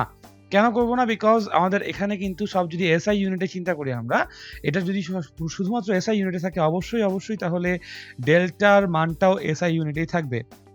এবং আমরা জানি যে কোণের মান যখন আমরা এসআই ইউনিটে পরিমাপ করি তখন সেটা রেডিয়ান মোডে আসবে। যদি রেডিয়ান মোডে আমরা রেজাল্টটা বের করি তাহলে আমাদের জন্য রেজাল্ট আসবে 5.00, অনেকগুলো জিরোর পর আসলে 23, সো আমরা এটাকে ইগনোর করতে পারি, 5.00 into 10 to the power minus 3 radian. এটাই হচ্ছে আমাদের জন্য আদি দশা, তাই না? আশা করি বুঝতে পারছি। সো আমাদের কাছে কৌণিক বেগ চলে আসলো এবং আদি দশা চলে আসলো। তারপর জিজ্ঞাসা করা হয়েছে 5 সেকেন্ড পর কণাটির বেগ এবং ত্বরণের মান নির্ণয় করো। আমরা সবাই আই গেস জানি যে বেগের জন্য সমীকরণ হচ্ছে v is equals to omega a cos omega t plus delta, এবং ত্বরণের জন্য সমীকরণ হচ্ছে minus omega square a sin omega t plus delta. So যেহেতু এই সমীকরণগুলো জানি, আমরা দেখেন এখানে ডেল্টার মান বের করে ফেলেছি, আমরা এখান থেকে ওমেগার মান বের করে ফেলেছি, এবং আমরা এখানে বলে দিয়েছি টি হচ্ছে কতটুকু 5 সেকেন্ড পর। সো আমরা যদি ইকুয়েশনের ভ্যালুগুলো ইনপুট দিয়ে দেই তাহলে আমাদের v5 এবং a5 চলে আসবে। v5 এবং a5 মানে টি এর ভ্যালুটা 5 হবে, বাকি সবগুলো ভ্যালু আমাদের দেওয়াই আছে। এখানে খেয়াল করে দেখবেন বিস্তার আমরা বুঝতে পারছি, এখান থেকে বিস্তার কত, ইকুয়েশন থেকে বিস্তার হচ্ছে এখানে আমাদের 10, রাইট? সো 10 মিটার হবে অবভিয়াসলি। সো যদি ক্যালকুলেশনগুলো করি আমরা সবগুলো ইউনিটের এখানে আমরা ডাটা বসায়, তাহলে আমরা যে মানটা পাবো সেটা হচ্ছে, আপনারা এখান থেকে v5 অর্থাৎ পঞ্চম সেকেন্ডে বা 5 সেকেন্ড পর কণাটির বেগ, পঞ্চম সেকেন্ড আসলে 5 সেকেন্ড পর কণাটির বেগ হবে 1.02 মিটার পার সেকেন্ড, এবং ত্বরণ হবে minus 0.57 metre per second square. I hope আপনাদের সাথে আমার উত্তর মিলছে। যদি না মিলে থাকে তাহলে একবার রিচেক করুন, আই গেস পেয়ে যাবেন আপনাদের অ্যান্সার, ঠিক আছে? Thank you. তো চলুন তাহলে আমরা পরবর্তী প্রবলেমে মুভ অন করি। পরবর্তী প্রবলেমে বলা হচ্ছে সরল ছন্দিত গতিসম্পন্ন কোনো কণার বেগ বনাম সরণ লেখচিত্র কিরূপ হবে। সো বেগ বনাম সরণ লেখচিত্রের জন্য আমাদের আসলে ভেলোসিটির কিন্তু স্পেস ফাংশনটা দরকার হবে, তাই না? এখন আমরা আই গেস ভেলোসিটির স্পেস ফাংশন কি সেটা হয়তো বা আগের চ্যাপ্টারে বা আগের কোনো একটা স্লাইডে বলে এসেছি, তাও আমি এখন হচ্ছে কি একবার রিপিট করে বলতে চাই। Basically v is equals to আমরা জানি omega a cos omega T plus delta. এখানে আমরা দেখতে পাচ্ছি যে v হচ্ছে গিয়ে আমাদের জন্য একটি অধীন চলক বা ডিপেন্ডেন্ট ভ্যারিয়েবল, এবং এই ভিটা ডিপেন্ড করছে টি এর উপর, বিকজ বাকি সবগুলো কোয়ান্টিটি বা আমাদের মেজারমেন্ট ওমেগা এ এবং ডেল্টা সবাই কিন্তু এখানে আমরা বুঝতেই পারছি কনস্ট্যান্ট, তাই না? তো যদি তাই হয় তাহলে এই ইকুয়েশনটাকে আমরা যখন ট্রাই করব to consider it and to transform it into a equation of displacement, because বেগ বনাম সরণ লেখচিত্র দরকার, তখন বেসিক্যালি আমরা টাইমকে স্পেস ফাংশন দ্বারা রিপ্লেস করব, তাই না? এখন আমরা যা জানি যে একটা সরল ছন্দিত স্পন্দনশীল কণার x ইকুয়ালস টু সরণের সমীকরণ x is equals two a sin omega T plus delta, we know that much, তাই না? এখন যদি আমরা বলি এরকম করে যে x divided by a is equals to sin omega T plus delta, এটা আই গেস কারো কোনো অবজেকশন থাকার কথা না এখানে, তাই না? তো এখান থেকে কিন্তু আমরা বলতে পারি যে both sides square করে x square by a square is equals to হচ্ছে গিয়ে basically sin squared omega t plus delta. খুব ভালো কথা, যদি তাই হয় এই sin squared omega t plus ডেল্টাকে আমরা কি বলতে পারি? আমরা যদি এটাকে cos এর ট্রান্সফর্ম করতে চাই আমি বলবো 1 minus cos squared omega t plus delta. Why we are transforming this into cos? Because খেয়াল করে দেখেন omega a cos omega t plus delta এই পার্টটুকুতে শুধুমাত্র cos omega t plus delta পার্টটুকুতে আমার হচ্ছে গিয়ে টাইম আছে। এই টাইমকে আমরা রিপ্লেস করতে চাই উইথ রেসপেক্ট টু x দিয়ে, বিকজ আমরা বেগ বনাম সরণ লেখচিত্রে যাচ্ছি, তাই না? সো দ্যাট ইজ বাই আমরা এখানে cos ফাংশনটাকে নিয়ে আসলাম, তাই না? That was our original target. So এখন যদি আমরা ক্যালকুলেশন করে এখানে cos squared omega t plus delta নিয়ে কাজ করি, cos squared omega t plus delta equals to আমরা কি বলবো? আমরা বলবো হচ্ছে গিয়ে 1 minus x squared by a squared, অথবা এটাকে যদি আমরা পরিপূর্ণভাবে ক্যালকুলেশন করে দেন রুট ওভার করি, দেন আমরা পাবো cos omega t plus delta is equals to root over a squared উপরে হচ্ছে a squared minus x squared, অথবা আমরা বলতে পারি cos omega t plus delta equals to হচ্ছে 1 by a root over a squared minus x squared. So যদি এখন আমরা এক নাম্বার ইকুয়েশনে cos omega t এর ভ্যালুটা ইনপুট দিয়ে দিই, তাহলে আমরা পাচ্ছি v is equals to omega a into 1 by a root over a squared minus x squared. So এখান থেকে যদি আমরা ইকুয়েশনটাকে হচ্ছে গিয়ে সামনে ফার্দার আগাই নিই, তাহলে v equals to আমরা জানি omega root over a squared minus x squared ইকুয়েশনটা পাবো। এখন এই ইকুয়েশন থেকে বেসিক্যালি আমরা v ভার্সেস x বা বেগ বনাম সরণ লেখচিত্রটা দেখব। কিন্তু বিফোর ডুইং দ্যাট আমাকে তো বুঝতে হবে যে আসলে এই লেখচিত্রটার মানে শেপটা কেমন হবে, তাই না? আকৃতি কেমন হবে। সো এই জন্য আমরা যেটা করব, এখানে আমরা v এবং x কে নিয়ে একটু অপারেশন করব, ঠিক আছে? যাতে করে আমরা v এবং x এর অ্যাকচুয়াল রূপটা দেখতে পারি। সো হুইচ ইজ বাই আমরা যেটা করব সেটা হচ্ছে এখন বোথ সাইডকে একটু স্কোয়ার করব। সমীকরণের বোথ সাইডকে স্কোয়ার করলে আমরা এরকম একটা রূপ পাবো আই গেস। এবং তারপর আমরা যদি হচ্ছে গিয়ে সাইড ট্রান্সফার করার চেষ্টা করি, ওমেগা স্কোয়ার এক্স স্কোয়ারকে আমরা বাম পক্ষে নিয়ে আসবো। So V square plus omega square x square equals two আমাদের জন্য থাকছে ওমেগা স্কোয়ার এ স্কোয়ার্ড, তাই তো? ওকে, আগের পেজ থেকে কন্টিনিউ হচ্ছে V square plus omega square x square equals to হচ্ছে ওমেগা স্কোয়ার এ স্কোয়ার। এখন যদি আমরা সমীকরণের বোথ সাইডকে একই কোয়ান্টিটি দ্বারা বা একই টার্ম দ্বারা ভাগ করে দেই, which is omega square A square, তাহলে আমরা এখানে ডান পক্ষে পাচ্ছি 1 এবং বাম পক্ষে পাচ্ছি V square divided by omega square A square plus X square divided by A square equals to হচ্ছে 1। সো এই সমীকরণটা দেখতে অনেকটাই একটা কিসের মতো আমরা বুঝতে পারছি আই গেস, এক্স্যাক্টলি এটা একটা উপবৃত্তের সমীকরণ বা এলিপ্টিক্যাল ইকুয়েশন, তাই না? সো আমরা যদি এখন এখানে v ভার্সেস x গ্রাফ আঁকি, আমাদের x অ্যাক্সিসে কি যাবে? x অ্যাক্সিসে যাবে হচ্ছে গিয়ে পার্টিকেলটার displacement or position x metre, আর y অ্যাক্সিসে কি যাচ্ছে? y অ্যাক্সিসে যাচ্ছে হচ্ছে তার ভেলোসিটি, এন্ড দ্যাট ইজ তার লিনিয়ার ভেলোসিটি বা রৈখিক বেগ কিন্তু, ঠিক আছে? আচ্ছা, যদি তাই হয় তাহলে এখানে আমরা কি করব আসলে? আমরা যদি এখন এখানে হচ্ছে গিয়ে চিন্তা করে দেখি যে এখানে y অক্ষটা মানে বেসিক্যালি উপবৃত্তের সমীকরণ কিরকম হয়, y square divided by B square plus X square divided by A square equals to 1, যেখানে b হচ্ছে আমাদের in this particular case omega a এবং a ইকুয়ালস টু হচ্ছে আমাদের জন্য a, রাইট? সো তখন আমরা একটা এলিপ্টিক্যাল ইকুয়েশন পাবো, এলিপ্টিক্যাল গ্রাফ পাবো, যে এলিপ্টিক্যাল গ্রাফটা আমরা এরকম দেখবো। আমরা হাফ এলিপস নিচ্ছি এই জন্য because if we see our original equation which is v is equals to omega root over a square minus x squared, এইখানকার ভ্যালু এর জন্য যদি আমরা এটা শুধুমাত্র পজিটিভ ভ্যালুটাকে ইনটেক করি তাহলে হচ্ছে গিয়ে খেয়াল করে দেখি আমাদের কিন্তু এখানে v এর ভ্যালু নেগেটিভ হইতে পারে না, রাইট? তাই আমরা হচ্ছে গিয়ে জাস্ট হাফ এলিপসটাকে দেখছি। এই হাফ এলিপসের জন্য আমরা বলতে পারি এই পয়েন্ট এবং এই point, these are x is equals to a and that is x equals to minus a and this is x equals to 0. এবং আমরা দেখতে পাচ্ছি x equals to 0 তে the velocity here is omega a, maximum velocity. x equals to a তে velocity দেখতে পাচ্ছি 0, x equals to minus a তে velocity দেখতে পাচ্ছি 0, which we know এটা কিন্তু আমাদের corresponding knowledge এর সাথে বেশ ভালোভাবে ম্যাচ করছে। আমরা জানি যে বিস্তারে হচ্ছে গিয়ে সর্বনিম্ন বেগ থাকে কিন্তু সাম্যাবস্থায় সর্বোচ্চ বেগ থাকে গতি জড়তার জন্য, correct? So that is what the particular graph should look like. Thank you.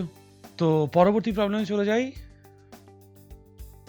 বলা হচ্ছে 1 কেজি ভরের কোনো বস্তুকে যখন চলমান প্ল্যাটফর্মের উপর রাখা হয় তখন তার স্পন্দনের হার হয় 125 ভাইব্রেশনস পার মিনিট। কোন অজানা ভরের জন্য স্পন্দনের হার 243 ভাইব্রেশন পার মিনিট হবে। এই যে ভাইব্রেশন পার মিনিট আমরা বুঝতে পারছি, আশা করি এটা হচ্ছে গিয়ে কম্পাঙ্ক বা ফ্রিকোয়েন্সির ইউনিট দেওয়া আছে। So in order to get there let us come from another direction. ঠিক আছে, আমরা সবাই আই গেস এই ইকুয়েশনটা দেখে এসেছিলাম যে m omega square equals to হচ্ছে গিয়ে k, তাই না?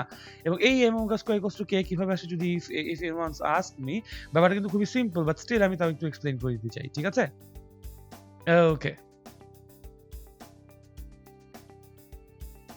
এখন সরল ছন্দিত স্পন্দনে স্পন্দনশীল কোনো কণার জন্য আমরা জানি, বলতে পারি a that acceleration is minus omega squared x, তাই না? আমরা যদি এখন এই বোথ সাইডে ইকুয়েশনে যদি যে অবজেক্টকে আসলে আমরা এক্সিলারেট করতেছি বা যে অবজেক্টকে আমরা আসলে সরল ছন্দিত স্পন্দনে নিচ্ছি, মুভ করাচ্ছি, তার ভর দিয়ে গুণ করে দেই, আমরা পাবো ma is equals to minus m omega squared x, তাই না? এখন এটা তো ভেক্টর ইকুয়েশন, বিকজ এখানে অ্যাক্সিলারেশনের ডিরেকশন কাউন্ট করা হয়। যদি আমরা শুধুমাত্র ভ্যালু নিয়ে কথাবার্তা বলি ইকুয়েশনের, তাহলে কিন্তু আমরা বলতে পারি যে m a এর ভ্যালু হচ্ছে m ওমেগা স্কয়ার্ড x, তাই না? এখন এই m এ কিন্তু নিউটনস থার্ড ল ওয়াইজ হচ্ছে কি f, রাইট? এবং এই যে m ওমেগা স্কয়ার্ড, এই ওমেগা স্কয়ার্ড, এই m ওমেগা স্কয়ার্ড পুরোটাই একটা constant. So let's say that এই কনস্ট্যান্ট হচ্ছে k and that is x।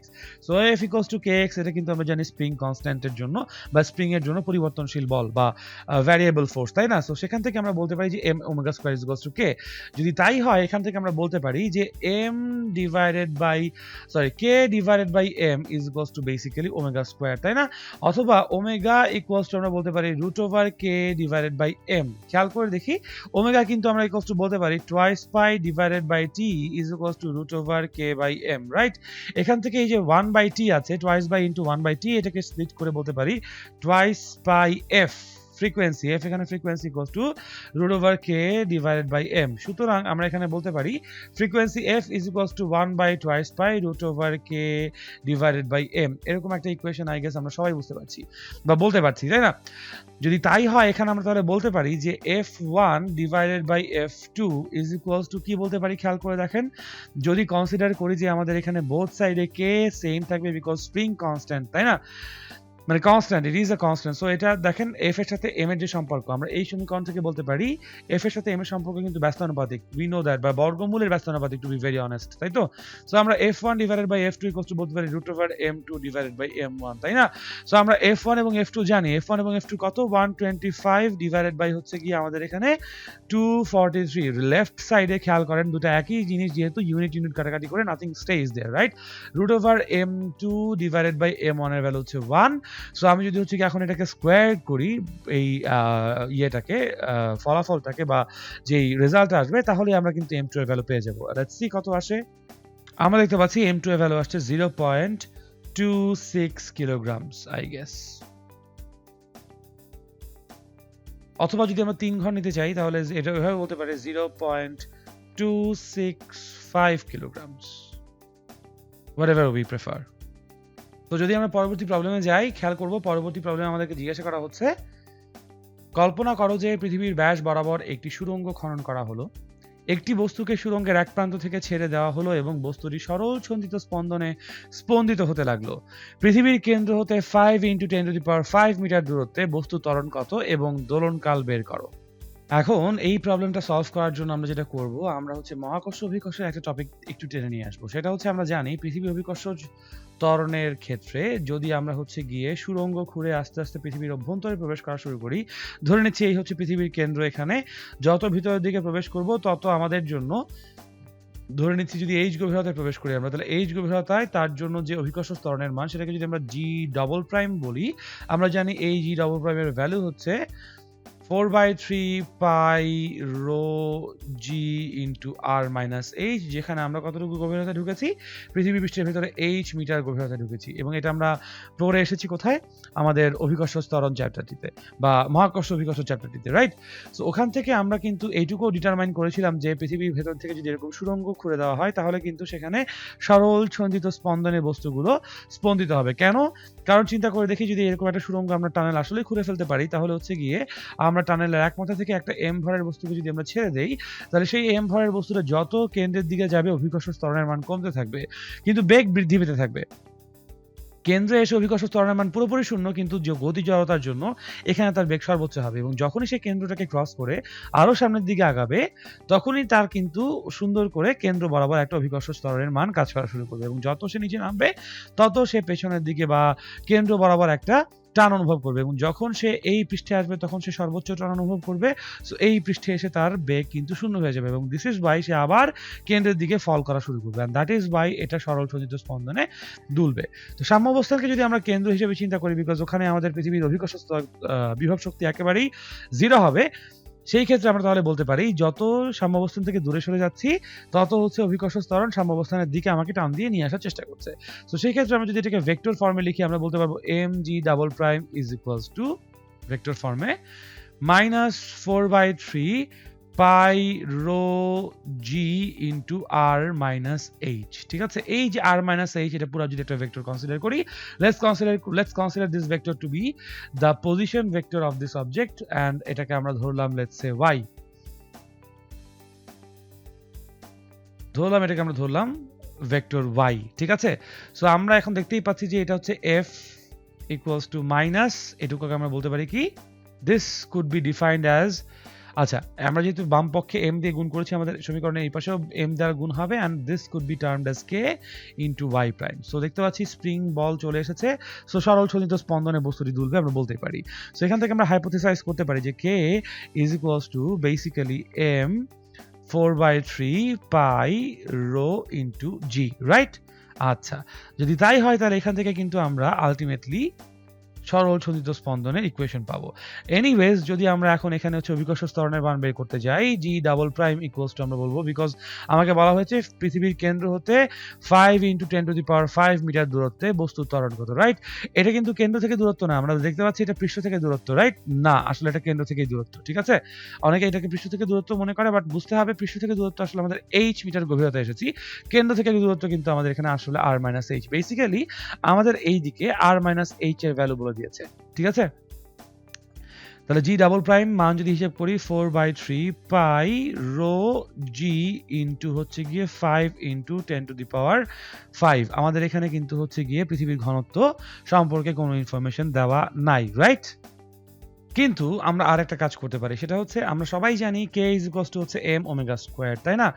So এটা ইকুয়ালস টু আমরা বলতে পারি m 4/3 পাই রো ইন্টু জি। খেয়াল করে দেখি m and m যদি cancels each other out হয়, তাহলে আমরা বলতে পারি ওমেগা স্কয়ার্ড ইকুয়ালস টু হচ্ছে 4/3 পাই রো জি।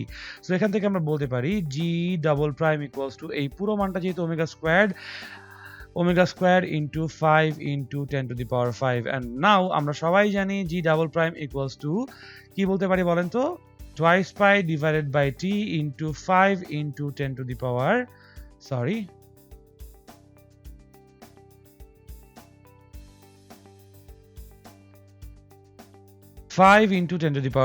কারেক্ট?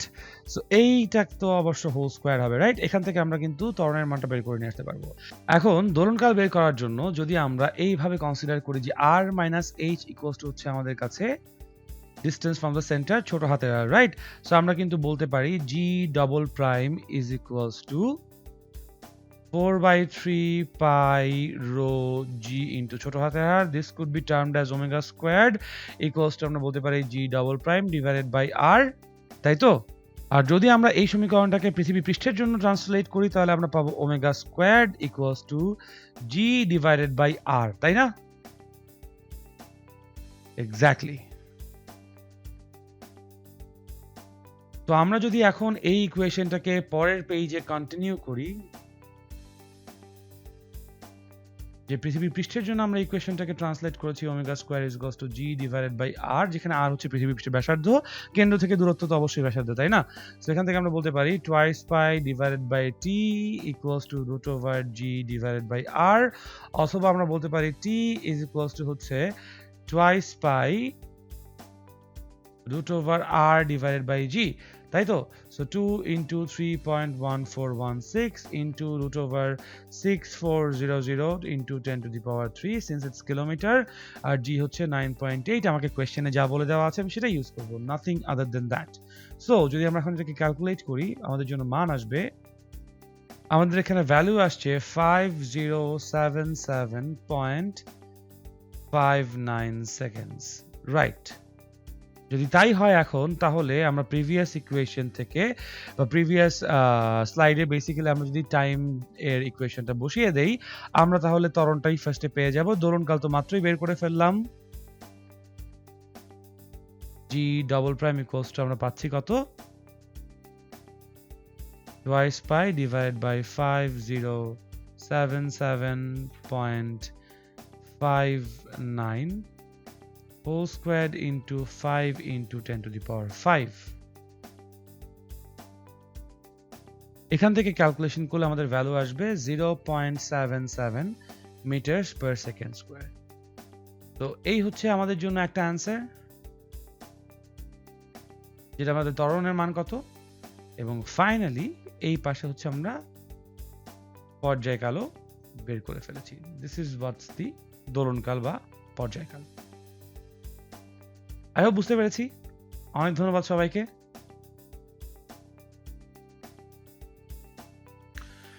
তো আশা করি এটুকু বুঝতে পেরেছি আমরা। পরবর্তী টপিকে যদি আমরা মুভ অন করি, পরবর্তী টপিক আমরা দেখব সরল দোলক নিয়ে। আমরা জানি একটি ভারী আয়তনহীন বস্তু কণাকে কোনো দৃঢ় অবলম্বন থেকে ওজনহীন, নমনীয়, পাকহীন এবং অপ্রসারণশীল সুতার সাহায্যে ঝুলিয়ে দিলে বস্তুটি যদি সরল ছন্দিত গতিতে দুলতে পারে তবে তাকে সরল দোলক বলে। এবং আমরা সবাই জানি সরল দোলকের কৌণিক বিস্তার 1 ডিগ্রি থেকে বেসিক্যালি কতটুকু হবে, 4 ডিগ্রির মধ্যে থাকবে। ঠিক আছে? আচ্ছা, এন্ড তারপর আমরা সবাই জানি সরল দোলকের উপর বেস করে এই ফর্মুলাগুলো সবারই পরিচিত আই গেস।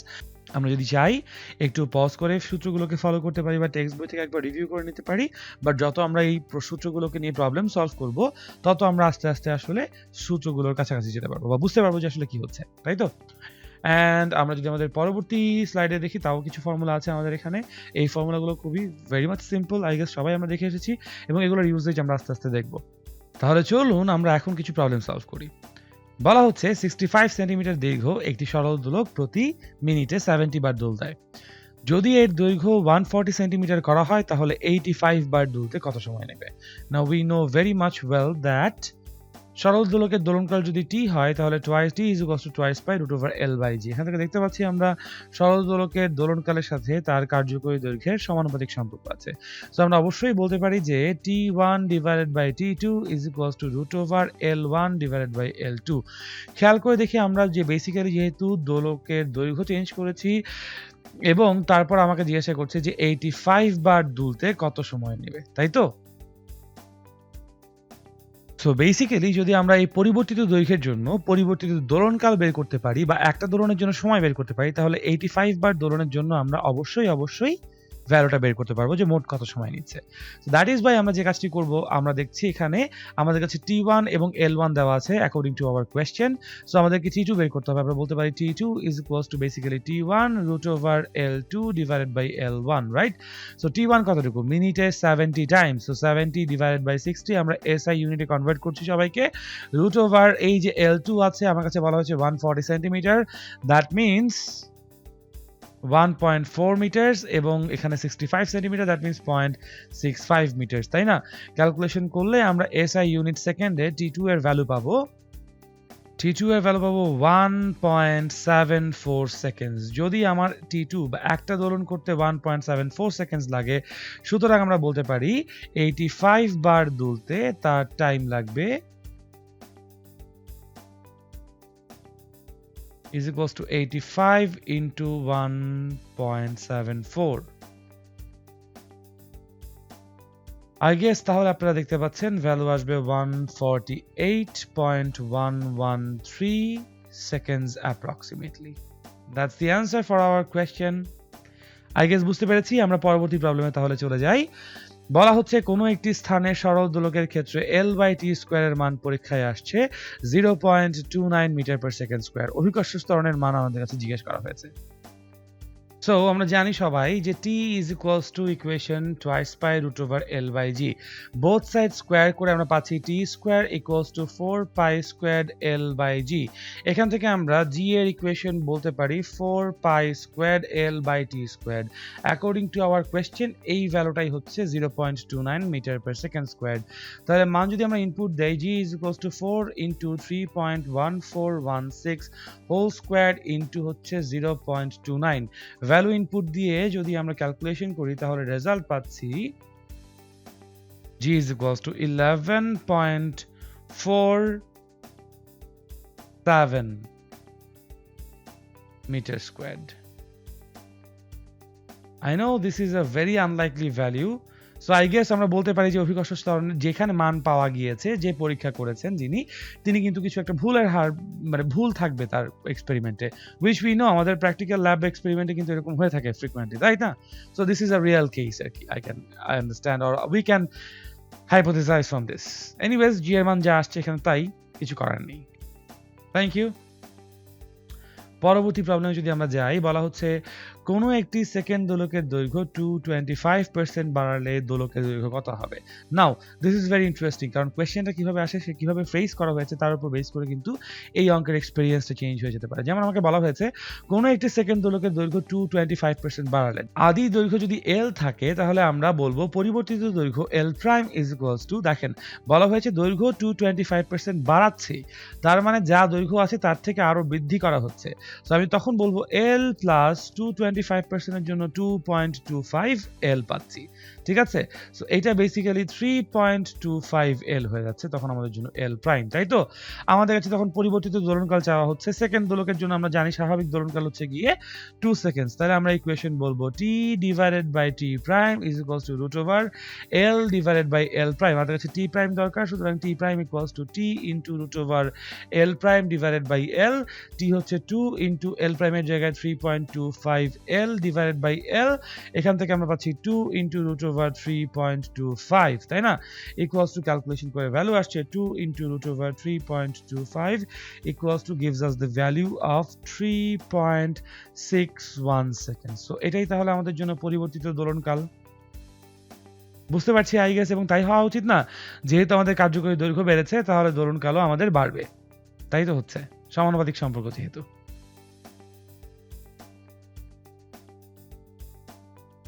থ্যাংক ইউ বুঝতে পারছি আশা করি তো যদি আমরা পরবর্তী প্রবলেমে মুভ অন করি তাহলে আমরা দেখতে পাবো বলা হচ্ছে একটি সেকেন্ড দোলক খনির তলদেশে নিয়ে গেলে প্রতিদিন 120 সেকেন্ড সময় হারায় খনির গভীরতা বের করো পৃথিবীর ব্যাসার্ধ 6400 কিলোমিটার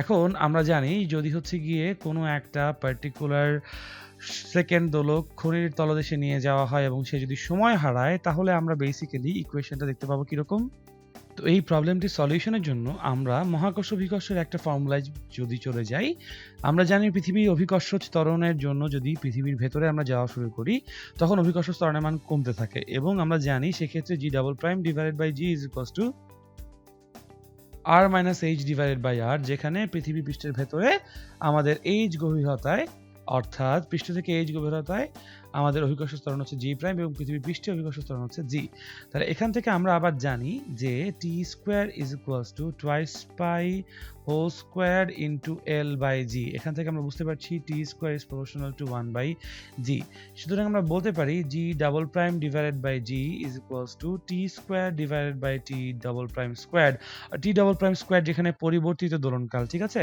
ইকুয়ালস টু হচ্ছে আমাদের জন্য r minus h divided by r অথবা আমরা বলতে পারি t স্কয়ারের জায়গায় 2 স্কয়ার বিকজ এই টিটা হচ্ছে স্বাভাবিক একটা সেকেন্ড দোলক যার দোলনকাল হচ্ছে 2 সেকেন্ডস তাই না সো 2 স্কয়ার ডিভাইডেড বাই আমরা বলতে পারি 2 into 86400 whole square divided by 86400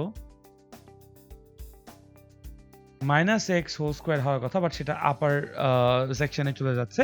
equals to আমরা বলবো আর minus H divided by R, অথবা 1 minus H divided by R, তাই তো? এখান থেকে যদি আমরা ক্যালকুলেশনটা করি, আমরা বলতে পারি যে h is equals to basically 1 minus 4 into 86400 minus x এর জায়গায় 120 seconds, because this is x, কতটুকু সময় সে হারাচ্ছে, divided by 2 into 86400 whole square. এখানেও একটা হোল স্কোয়ার আছে, যেই মানটা আসবে সেটাই হচ্ছে আমাদের এখানে খনির গভীরতা। আর এর ভ্যালু দেওয়া আছে 6400। যদি ভ্যালুগুলো ইনপুট দেই তাহলে এইচ এর ভ্যালু আমাদের কাছে আসবে 177.65 into 10 to the power 3 meters। So খনির গভীরতা আমরা পেয়ে গেলাম 177.65 into 10 to the power 3 meters।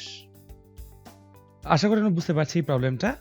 তো পরবর্তী টপিকে যদি যাই, দেখতে পাচ্ছি সরল দোলগতির ক্ষেত্রে আমরা শক্তির ইকুয়েশনগুলো লিখে রেখেছি এখানে। আপনারা চাইলে একবার রিভিউ করে নিতে পারেন ইকুয়েশনগুলো। আই গেস একটু আমরা বুঝতেই পারছি কি করে আসলে সিচুয়েশনগুলোকে আমরা ডিনোট করছি, বা কি করে আমরা আসলে সিচুয়েশনগুলোকে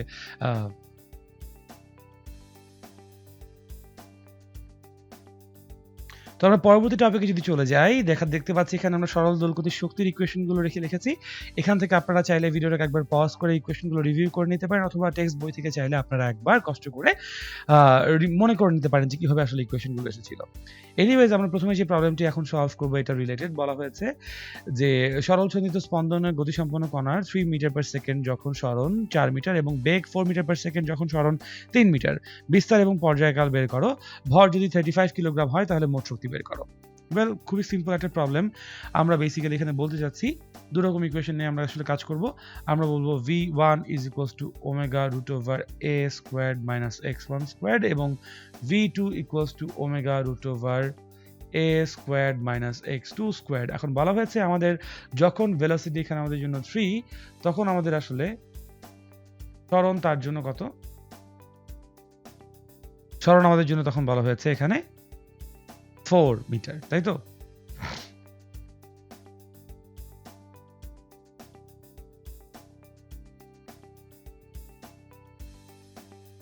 স্কয়ার। এবং যখন আমাদের কাছে বলা হয়েছে বেগ 4, তখন সরণ বলা হয়েছে কত?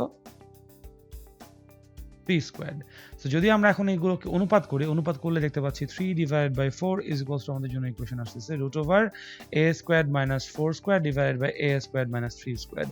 ক্যালকুলেশন করলে আমরা এখান থেকে ইজিলি একটাই মাত্র চলক যেহেতু a এর ইকুয়েশন বের করে ফেলতে পারবো, এবং a এর ভ্যালু এখানে হচ্ছে, আমরা বলতে পারি a এর ভ্যালু আসবে এখানে 5 মিটারস। এবং যদি a এর ভ্যালু 5 মিটার আসে, দেন যে কোনো একটা 1 নাম্বার অথবা এই 2 নাম্বার ইকুয়েশনে এর ভ্যালু যদি আমরা ইনপুট দিলেই আমরা দেখতে পাবো, let's say 3 is equals to omega root over 5 squared minus 4 squared। এখান থেকে কিন্তু আমরা ওমেগা বা কৌণিক বেগের ভ্যালুটাও বের করে ফেলতে পারি, তাই না?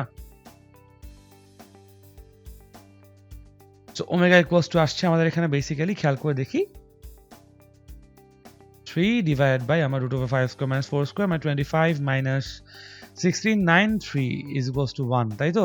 সো আমরা বলতে পারি twice pi divided by t is equals to 1, অথবা t is equals to হচ্ছে twice pi or 6.28 seconds। এটাই আমাদের জন্য দোলনকাল, তাই না?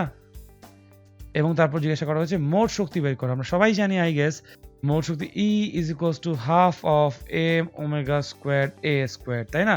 সো এখান থেকে আমরা বলতে পারি হাফ, m বলা হয়েছে 35 kilograms, এবং omega squared that is 1 squared into 5 squared that is 25 is equals to gives us the value of 437.5 joule total energy বা মোট শক্তি। এই একটা অ্যান্সার, এই আরেকটা অ্যান্সার, এবং এই হচ্ছে আরেকটা অ্যান্সার। আই গেস আমরা বুঝতে পেরেছি।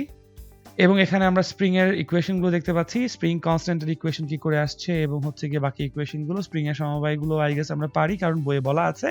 একবার কষ্ট করে একবার দেখে নিব আমরা, যদি না পারি দেন মুভিং অন টু দ্যাট, আমরা যদি এই প্রবলেমটা সলভ করি, বলা হচ্ছে একটি স্প্রিং এর নিচে 50 গ্রাম ভর ঝুরিয়ে দিলে 10 সেন্টিমিটার সম্প্রসারিত হয়। এরকম একটি স্প্রিং এর দোলনকাল বের করতে হবে আমাদেরকে, তাই না? তো ইকুয়েশন আমরা জানি যে t is equals to twice pi root over e divided by g, correct?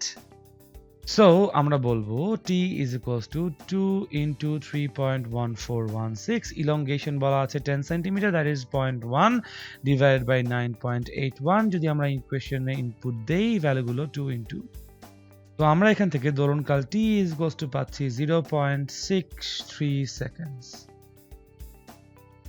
এটাই তাহলে আমাদের জন্য দোলনকাল। আশা করি প্রবলেমটা আমরা বুঝতে পেরেছি। সবাইকে অনেক ধন্যবাদ আজকে ক্লাসটি করার জন্য আমাদের সাথে। আমি সৈয়দ আল নাহিয়ান আজকের মতো এখানেই সাইনিং আউট। হোপফুলি আপনাদের সাথে নেক্সট অন্য কোনো দিন অন্য কোনো ক্লাস দেখা হচ্ছে। আল্লাহ হাফেজ।